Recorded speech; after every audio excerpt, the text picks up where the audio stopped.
Comments पढ़ना मुझे बहुत अच्छा लगता है, because I also gain something from you.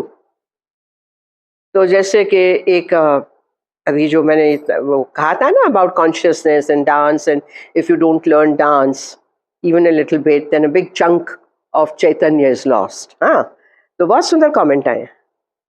तो इन पे मैंने ये सोचा कि विष्णु धर्मोत्तर पुराण एक बहुत प्रमाण ग्रंथ है अपने पुराणों में। उसमें कथा आती है कि राजा विष्णुवर्मन बहुत ही अच्छे प्रकृति के राजा थे। तो उनके दरबार में संगीत, नृत्य, ज्ञान की चर्चा ये सब होता रहता था। फिर उनको और इंतजारी होती थी कि मैं और कुछ जानूं जीवन के बारे में, मृत्यु के बारे में, मोक्ष के बारे में, वगैरह वगैरह।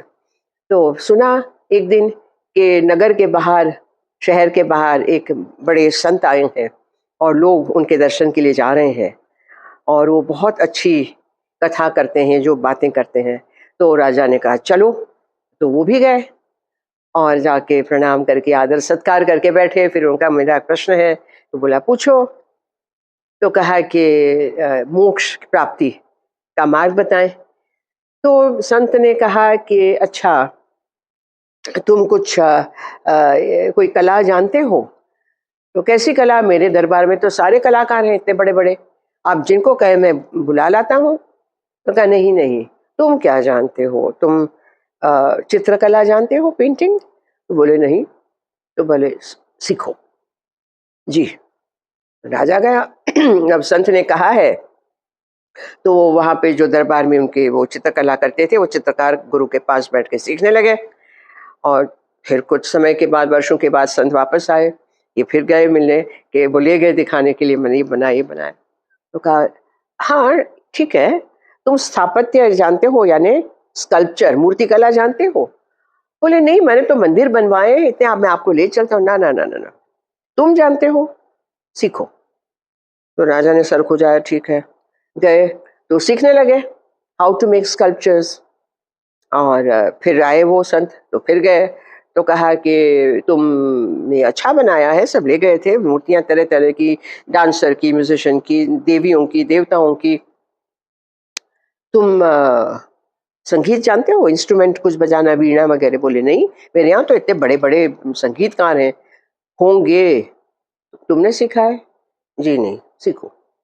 फिर वो अब बैठ के वीणा बजाना सिखा रहे हैं, सीख रहे हैं। फिर वो पखवाज, मृदंग बजाना सीख रहे हैं। फिर जब संत वापस दोबारा आए कुछ समय के बाद, तो जाके बजाने लगे, क्या देखिए। और फिर बजाया, फिर वीणा बजाई, फिर बांसुरी बजाई। संत बड़े प्रसन्न हुए। तो राजा ने कहा अब तो बताइए, मोक्ष प्राप्ति का मार्ग बताइए, आपने जो जो कहा मैंने किया। तो संत ने कहा कि नृत्य जानते हो? इतनी बड़ी बड़ी मेरे यहाँ नृत्यकार हैं, मैं आज तो आपको उनको बुला के उनकी बात नहीं कर रहा हूँ, आपकी बात है, आप जानते हो, सीखो। राजा तो अब यहाँ तक आए हैं तो करना पड़ेगा। तो जाके नृत्य सीखा, हस्त मुद्राएं सीखी, भावाभिनय सीखा, अंग भंगियां सीखी, चारियां सीखी, उत्प्लवन सीखे। अब राजा ये सब सीख रहे हैं। अब जब आए सन्यासी, तो राजा जाके बैठ गए, बैठे रहे।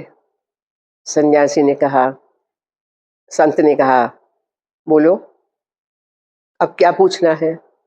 राजा बिल्कुल चुप रहे, सर नवाया। उतना ही था कि मोक्ष प्राप्ति का मार्ग स्वतः प्राप्त हो गया।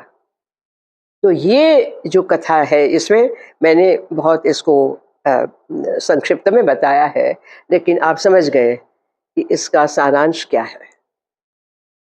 हम सब के लिए यही है, जो करो ताल में करो, बेताला ना करो, सुरबद्ध करो, बेसुरा ना बोलो, बेसुरा ना सोचो। कितनी बड़ी बात है। आप सबको बहुत मुबारक है। नृत्य, संगीत, आनंद में जिए। प्रॉब्लम्स आएंगे जाएंगे, हम आनंद में रहे।